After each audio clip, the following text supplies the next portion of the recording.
अब हम प्रश्नावली 4.4 को हल करेंगे। ठीक है, इसमें हमें क्या दिया हुआ है, हमें सेंटेंस दिए हुए हैं, कथन दिए हुए हैं और हमें समीकरण बनाना है।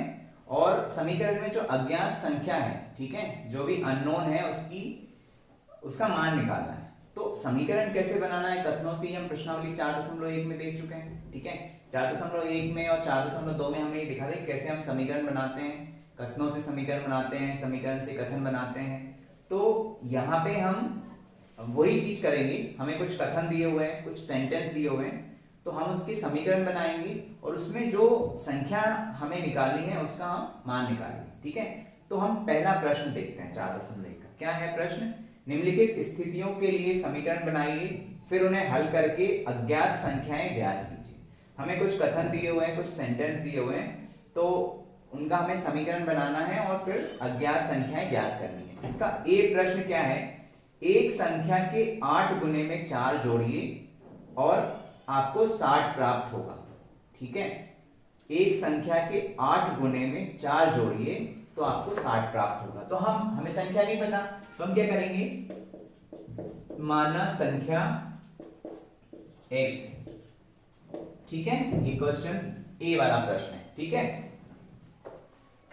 क्वेश्चन नंबर 1 का क्या है, ये ए प्रश्न है कि एक संख्या के 8 गुने में 4 जोड़िए तो आपको 60 प्राप्त होगा। संख्या हमें नहीं पता, हमने क्या मान ली उसको, x मान ली। तो पहले तो हमें समीकरण बनाना है। क्या दिया हुआ है, एक संख्या नहीं पता थी, हमने x मान ली, उसके 8 गुने मतलब 8 से गुना हो रहा है, संख्या का 8 गुना मतलब उससे 8 से गुना होना। एक संख्या के 8 गुने में कितना जोड़ना है, 4 जोड़ना है। तो संख्या का 8 गुना 8x हो गया, उसमें हमने 4 जोड़ दिया, तो हमें क्या प्राप्त होता है, 60 प्राप्त होता है। ठीक है, बन गया समीकरण। संख्या के 8 गुने में संख्या x है, उसका 8 गुना मतलब 8x।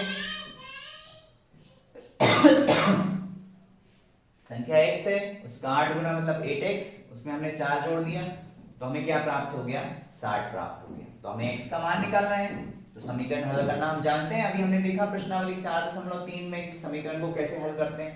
4 का हम क्या करेंगे, पक्षांतरण कर देंगे, तो यहाँ पे क्या बच जाएगा, 8x, 60 यहाँ पे पहले लिखा हुआ है, 4 यहाँ से प्लस से जब इस पक्ष में जाएगा LHS से RHS में, तो उसका चिन्ह क्या हो जाएगा, बदल जाएगा, घट जाएगा। तो 8x बराबर कितना आ गया, 60 में से 4 घटा तो कितना है, 56। अब यहाँ पे 8 गुणा में है, x का मान निकालना है, तो क्या हो जाएगा, 56 भाग में आ जाएगा 8, यहाँ गुणा में था, पक्षांतर हुआ तो किसमें आ गया, भाग। तो x बराबर कितना आ गया, 7 आ गया। ठीक है, 56 को 56 को 8 से आप डिवाइड करेंगे तो कितना आएगा, 7 आएगा। तो अब देखिए कितना आ गया, 7 आ गया। अब इसको यहाँ रख के देखिए, 60 में x का मान या कितना हो जाएगा, 8 और 7 का गुणा 56, 56 में आप 4 जोड़ेंगे, 56 में 4 ऐड करेंगे तो कितना आ जाएगा, 60 आ जाएगा। ठीक है, तो इस तरीके से जो हमारे पास में मान आया है, वैल्यू आई है वेरिएबल की, चर का जो मान आया है, उसको हम समीकरण में रख के देख सकते हैं। अगर वो समीकरण संतुष्ट हो जाता है, दोनों पक्ष अगर बराबर आते हैं, मतलब हमारा आंसर क्या है, सही है। ठीक है, वैसे ही हम इसका बी प्रश्न देखते हैं। क्या प्रश्न है, एक संख्या का 1/5 घटा 4 संख्या 3 देता है। मतलब क्या हुआ कि संख्या का, अगर इसको मैं रफ कर देता हूं, ठीक है, बी प्रश्न में ये दिया हुआ है कि एक संख्या का 1/5 घटा 4 संख्या क्या देता है, हमें 3 देता है। तो हमने मान लिया संख्या क्या है, x है। ठीक है, तो 1/5 क्या होगा उसका, 5 से भाग, 1/5 मतलब क्या हुआ, 5वां भाग। ठीक है, तो x का एक संख्या का 1/5 क्या हुआ, x - 5, उसमें से कितना घटाना है, 4 घटा दिया, 4, तो हमें क्या मिलता है, 3 प्राप्त होता है। ठीक है, अब हम क्या करेंगे, हमें x का मान निकालना है, तो हम क्या करेंगे, इस माइनस जो 4 है इसको दूसरे पक्ष में भगाएंगे, तो यहाँ पे क्या बचेगा, x/5, x/5, 4 इधर जाएगा तो क्या हो जाएगा, माइनस में था, इधर गया तो क्या हो गया, ये जोड़ गया। तो x बराबर x/5 बराबर कितना आ गया, 7 आ गया। अब यहाँ पे हम क्या करेंगे, x इसका हम इसमें भाग में है, तो इधर जाएगा तो किसमें आ जाएगा, ये गुणा में आ जाएगा, तो x बराबर कितना आ गया 35 आ गया। ठीक है, यहाँ पे गुणा में भाग में था, जब ये दूसरे पक्ष में गया तो किसमें आ गया गुणा में आ गया। 7 और 5 का गुणा कितना आया 35। 35 को आप यहाँ रखिए, 35 को अगर आप यहाँ रखेंगे तो 35 में 5 का भाग देंगे तो कितना आएगा 7। 7 में से 4 घटाएंगे तो कितना आ जाएगा 3। मतलब हमने जो मान निकाला वो क्या है सही। ठीक है, ऐसे हम अपने आंसर को चेक कर सकते हैं। ठीक है, अब हम प्रश्न नंबर 3 देखते हैं। क्या प्रश्न दिया हुआ है कि यदि मैं किसी संख्या का 3/4 लेकर इसमें 3 जोड़ दूं तो मुझे किस प्राप्त होता है। यदि मैं किसी संख्या का 3/4 लेकर उसमें 3 जोड़ दूं तो मुझे क्या प्राप्त होता है 21 प्राप्त होता है। तो हम मान लेंगे माना संख्या क्या है, आप कुछ भी मान सकते हैं। ठीक है, x y z कुछ भी मान सकते हैं। माना संख्या क्या है x है, तो संख्या का 3/4, 3/4 मतलब 3/4 भाई। 3/4 मतलब क्या हुआ 3/4, 4 में से 3 हिस्से 3/4। संख्या क्या है x, तो संख्या का 3/4 क्या हो गया 3x, 3/4 इंटू x। उसमें क्या दिया हुआ है संख्या के 3/4 लेकर इसमें 3 जोड़, 3 जोड़ दिया मैंने, तो मुझे क्या प्राप्त होता है 21 प्राप्त होता है। ठीक है, तो 3x/4 प्लस 3 इक्वल टू कितना आ गया 21 आ गया। तो हमें x का मान निकालना है, तो हम क्या करेंगे इस 3 का पक्षांतरण करेंगे। 3 का पक्षांतरण करेंगे तो यहाँ पे क्या बच जाएगा 3x/4। 3 को हम इधर भगाएंगे, 21 पहले से है, 3 इसमें यहाँ पे प्लस में था, इस साइड आ गया तो किसमें हो गया माइनस में हो गया। यहाँ पे क्या बच गया 3x/4, 21 में से 3 घटेगा तो कितना आएगा 18। ठीक है, अब देखिए हमें ये 3 और 4 को इधर भगाना है, तो क्या होगा भाई हमें x चाहिए यहाँ पे, 4 यहाँ पे किसमें भाग में है, इस साइड जाएगा तो किसमें हो जाएगा गुणा में। यही नियम होता है, 4 यहाँ पे भाग में है, इस साइड गया तो किसमें हो गया गुणा में। यहाँ पे 3 किसमें है गुणा में है, इस साइड जाएगा तो किसमें हो जाएगा भाग में हो जाएगा। अब 18 का 3 से भाग करेंगे तो कितनी बार जाएगा 6 बार। तो x बराबर कितना आ गया 6 और 4 का गुणा कितना आ गया 24। ठीक है, यहां पे हम क्या कर रहे हैं हमने एक साथ इन दोनों का पक्षांतरण कर दिया। 3/4 का हमने पक्षांतरण किया तो 4 पहले यहाँ पे भाग में था, इस पक्ष में गया तो क्या हो गया गुणा में आ गया, और 3 यहाँ पे गुणा में था, इस पक्ष में गया तो किसमें आ गया भाग में आ गया। ठीक है, ये 18 का 3 से भाग हो गया तो कितना आया 6, 6 और 4 का गुणा हो गया, नीचे तो 1 बचा। ठीक है, नीचे क्या बचा 1, 6 और 4 का गुणा हो गया तो कितना आ गया 24। तो यहाँ पे चर की मान क्या आ गया 24। आप यहाँ पे रख के देखिए 24 अगर आप यहाँ रखेंगे तो 4 का 24 से भाग हो जाएगा, 4 छंग 24, 6 और 3 का गुणा होगा 18, 18 में 3 जोड़ेंगे तो कितना आ जाएगा 21 आ जाएगा।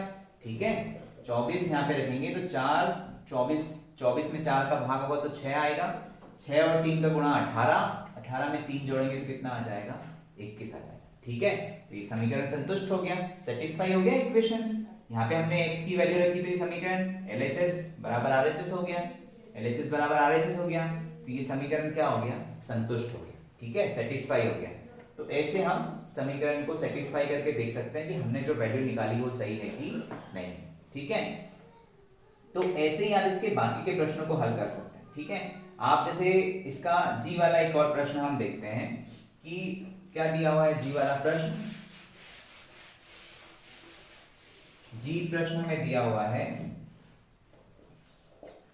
कि अनवर एक संख्या सोचता है, यदि वह संख्या 5/2 में से 7 निकाल दें तो परिणाम कितना होता है 23 प्राप्त होता है। ठीक है, अनवर ने एक संख्या सोची, मान लेते हैं कि माना क्या है माना संख्या x है।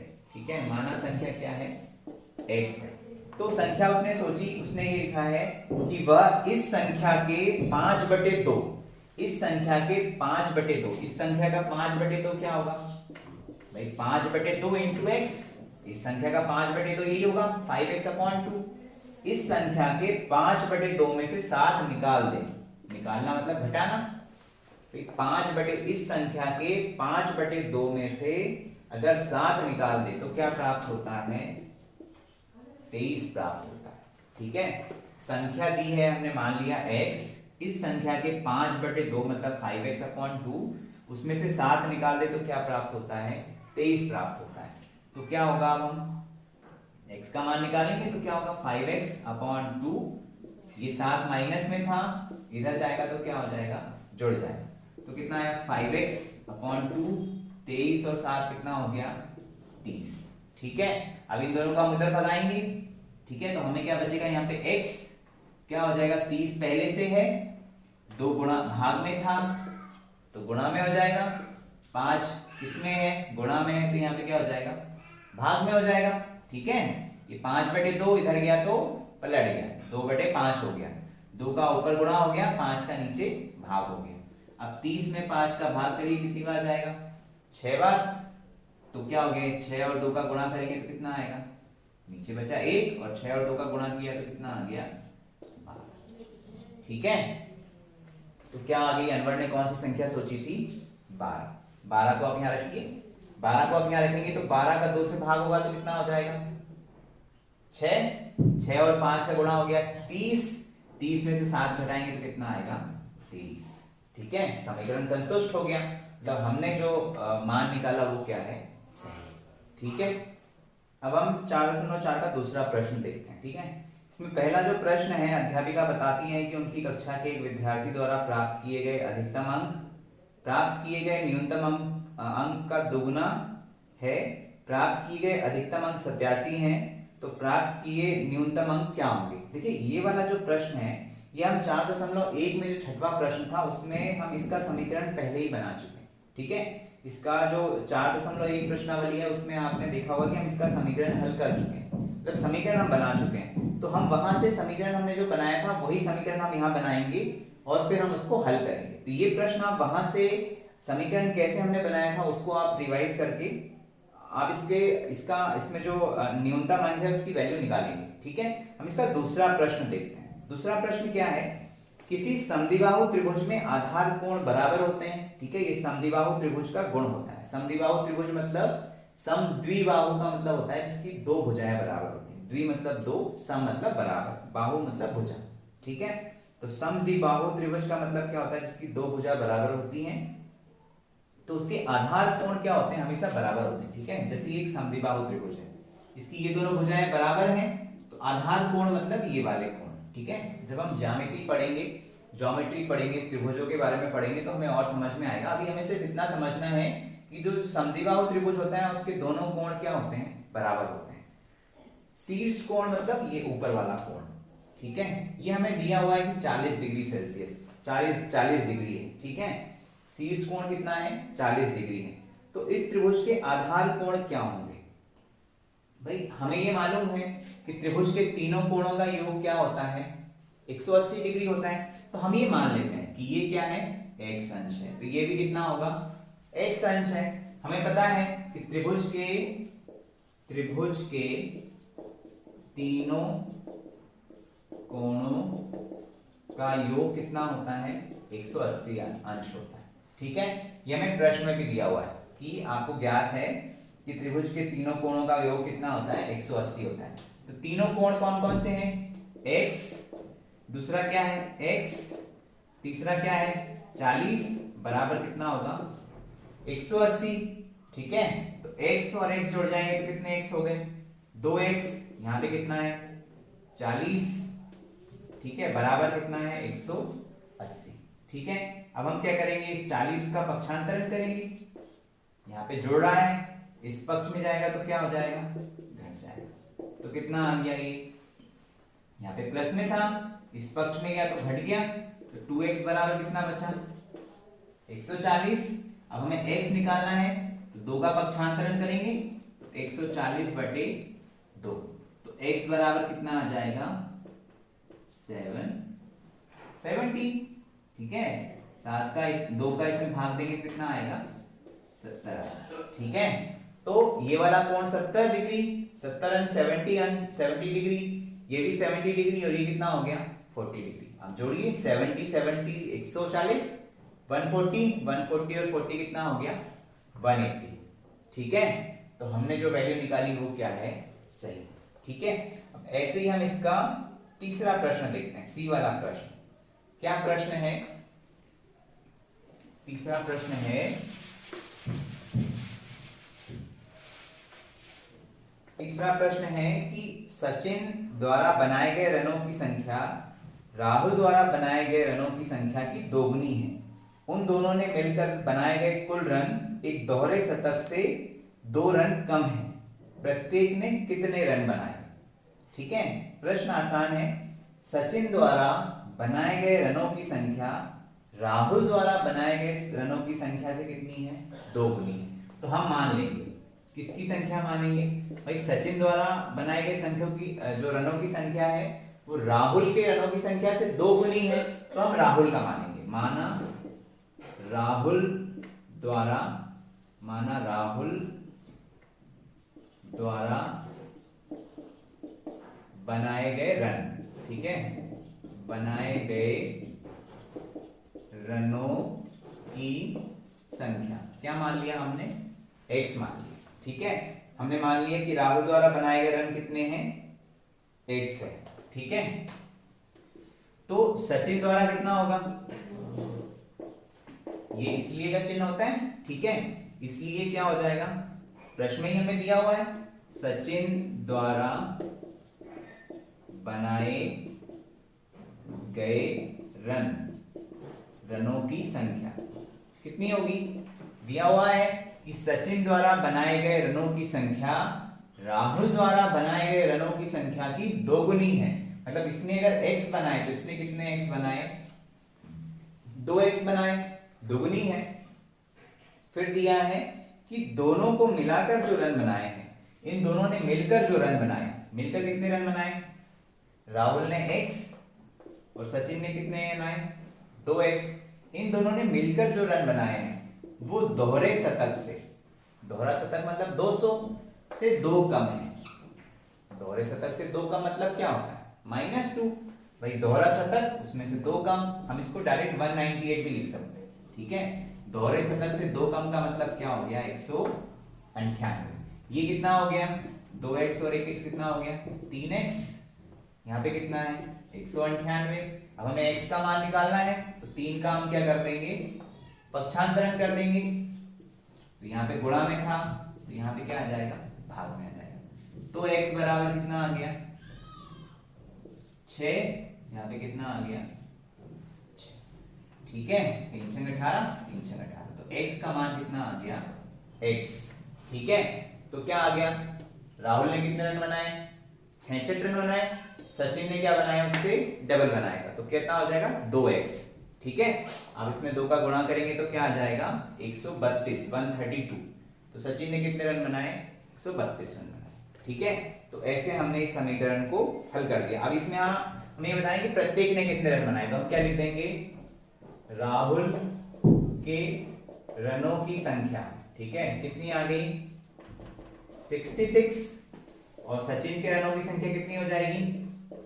सचिन के रनों की संख्या कितनी हो जाएगी? 66 इंटू 2 या 2 इंटू 66, भाई 2x है ना। ठीक है, 2 इंटू 66 कितना हो जाएगा? ये 132।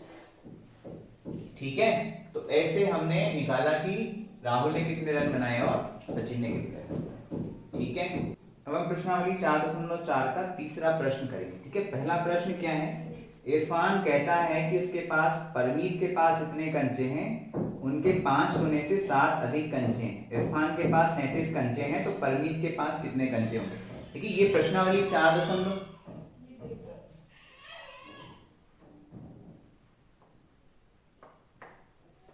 अब हम प्रश्नावली 4.4 का तीसरा प्रश्न करेंगे। उसका पहला प्रश्न है, इरफान कहता है कि उसके पास परमीत के पास इतने कंचे हैं, उनके 5 गुने से 7 अधिक कंचे हैं। ठीक है, तो इरफान के पास 37 कंचे हैं, तो परमीत के पास कितने कंचे होंगे? सेम प्रश्न प्रश्नावली 4.1 का 6वें का जो प्रश्न है पहला, वो यही प्रश्न है। ठीक है, उसमें हम पहले ही समीकरण बनाना सीख चुके हैं। ठीक है, 6वां जो 4.1 का 6वां प्रश्न है, उसमें जो पहला प्रश्न था वो यही प्रश्न था। उसमें हमने समीकरण बनाया था, तो वही समीकरण आपको बनाना है और आपको उसमें जो चर है उसका मान निकालना है। वैसे ही जो दूसरा प्रश्न है वो 4.1 का जो छठवां प्रश्न था, लक्ष्मी के पिता की आयु 49 वर्ष है, उनकी आयु लक्ष्मी के आयु के 3 गुने से 4 वर्ष अधिक है, तो लक्ष्मी की आयु क्या होगी। ये प्रश्न का हम समीकरण बना चुके हैं प्रश्नावली 4.1 में, तो आपको उसका मान निकालना है, समीकरण को हल करना है। हम इसका तीसरा प्रश्न देखते हैं। क्या प्रश्न है, सुंदर ग्राम के निवासियों ने अपने गांव में एक बाग के कुछ पेड़ लगाए। इनमें से कुछ पेड़ फलों के पेड़ थे। उन पेड़ों की संख्या जो फलों के नहीं थे, फलों वाले पेड़ों की संख्या के तिगुने से 2 अधिक थी। यदि ऐसे पेड़ों की संख्या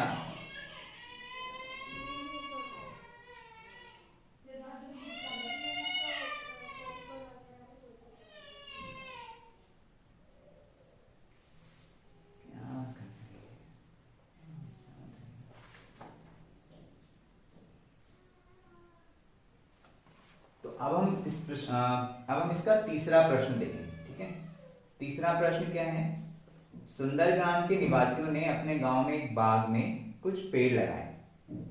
इनमें से कुछ पेड़ फलों के पेड़ थे। उन पेड़ों की संख्या जो फलों के नहीं थे, मतलब 2 तरह के पेड़ थे। कुछ पेड़ ऐसे थे जिनमें फल लगने वाले थे, कुछ पेड़ ऐसे थे जो बिना फलों के थे। तो जो फलों के नहीं थे, फलों वाले पेड़ों की संख्या के तिगुने से 2 अधिक थे। यदि ऐसे पेड़ों की संख्या जो फलों के नहीं थे 77 है, तो लगाए गए फलों वाले पेड़ों की संख्या क्या थी। ठीक है, अब देखें क्या प्रश्न दिया हुआ है कि जो उन पेड़ों की संख्या जो फलों के नहीं थे। ठीक है, ऐसे पेड़ जो फलों के नहीं थे, फलों वाले पेड़ों की संख्या के तिगुने से 2 अधिक थे। तो हम मान लेंगे, क्या मानेंगे कि माना फलों वाले पेड़ों की संख्या, ट्री है। ठीक है, हम कुछ भी मान सकते हैं एक्स वाई जेड, क्योंकि ये ट्री है, पेड़ है, तो हमने क्या मान लिया, टी है। ठीक है, तो बिना फले, ऐसे पेड़ जिनमें फल नहीं थे। ठीक है, तो क्या होगा,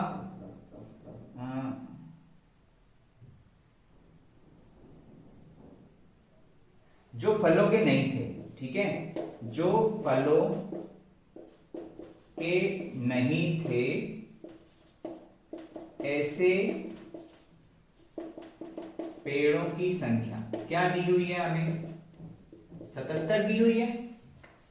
ठीक है, हमें दिया हुआ है कि ऐसे पेड़ों की संख्या कितनी है, 77 है। और उसमें कंडीशन क्या दी हुई है कि जो पेड़ों की संख्या, मतलब ये वाली जो संख्या है वो क्या है, जो फलों के नहीं थे, फलों वाले पेड़ों की संख्या, फलों वाले पेड़ों की संख्या कितनी है, टी है, उसके तिगुने, मतलब जो बिना फल वाले पेड़ हैं उनकी संख्या फल वाले पेड़ों की संख्या के तिगुने से कितना अधिक है, 2 अधिक है।